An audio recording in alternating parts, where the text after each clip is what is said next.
Madhav's phone buzzed. It was his father. "Madhav, can you come home early today?" His father's voice held a warmth that Madhav recognized instantly. "I'll try, Nana. Everything all right?" "Yes, just come home soon." When Madhav reached home, his father was waiting for him in the living room. He placed a reassuring hand on his son's shoulder, his eyes gleaming with a mix of pride and emotion. "Madhav, you're at the age where you should settle down. I've found a nice girl for you. Would you be willing to meet her?" Madhav looked at his father, reading the unspoken hope in his eyes. His father continued, "She's well educated, from a good family. I think you should meet her this Sunday." Madhav sighed lightly. "All right, Nana. I'll meet her." His father's face lit up with relief.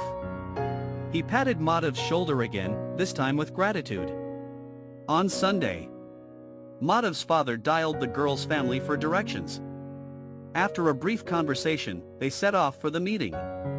Upon arrival, Madhav's family was warmly welcomed into the girl's house.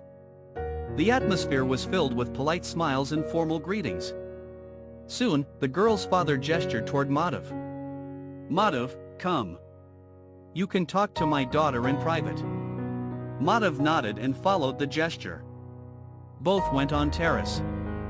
Girl broke the silence first. "Can I ask you something?" Madhav smiled. "Of course, go ahead." "Girl, is this your first time attending a bride seeing ceremony?" Madhav, "Yes, this is my first time." "What about you?"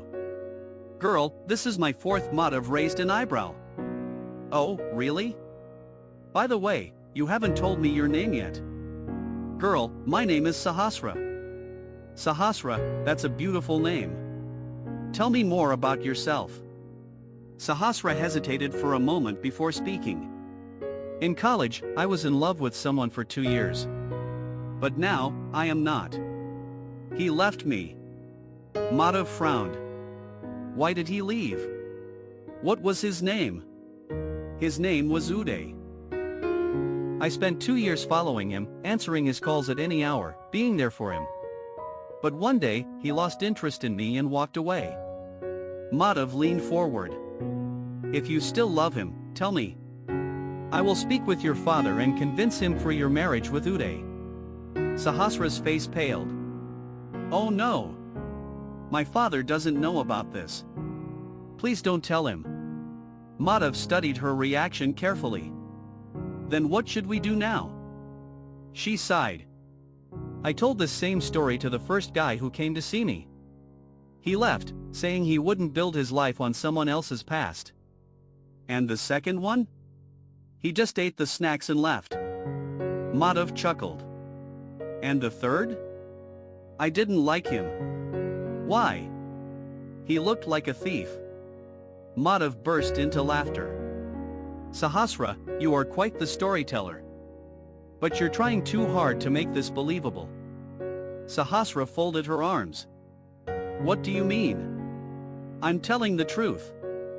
Madhav shook his head. "I don't see any truth in what you said. But I do see that you don't want to get married. Either you don't want to marry at all, or you don't want to marry right now. You're hiding something." Sahasra's eyes widened. "How did you figure that out?" Madhav leaned back, smiling. "If you had truly loved someone, I would have seen the pain in your eyes. But I didn't. And the moment I offered to talk to your father, you panicked. That's when I knew you were lying. So, tell me the truth." "I'll help you." Sahasra sighed, looking away.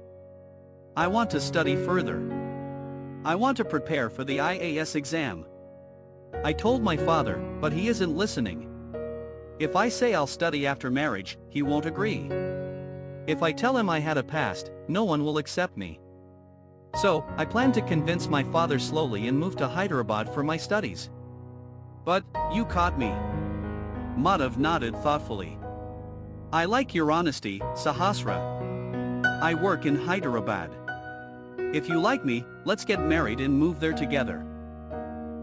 I'll support your studies, and you can continue chasing your dreams even after marriage." Sahasra looked at him, surprised. Then, a slow smile formed on her lips.